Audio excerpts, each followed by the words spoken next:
Hi friends, in this video we are going to learn what do you mean by a subset. Concept of subset we are going to see with the help of one example. Now first of all let us have a look at the definition of a subset.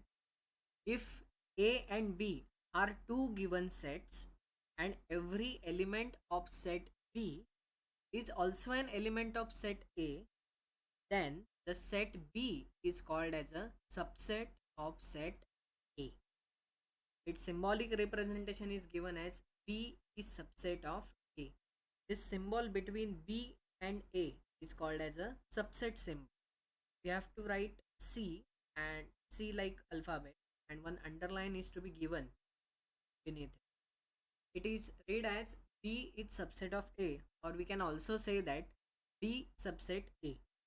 Now for understanding, let us see this diagram. Here we can see that two one circle and one elliptical circle is drawn. Set A is having elements as 1, 3, 5, 7, and set B is having elements as 2, 4, 6, and 8.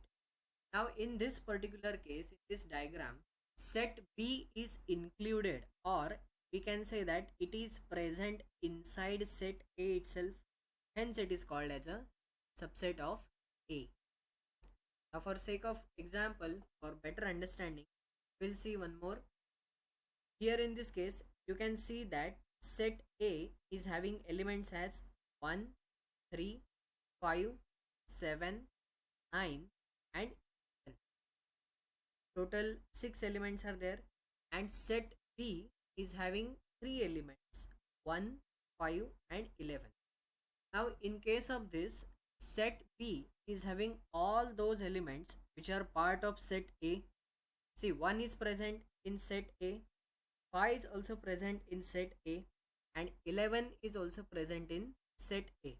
So here we can say that all the elements of set B are also the part of set A, and hence we can say that set B is a subset of set A. Now this is the example.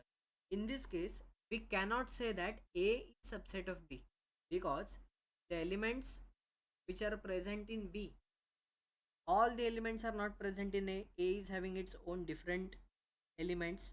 So here B is called as subset of set. Thank you.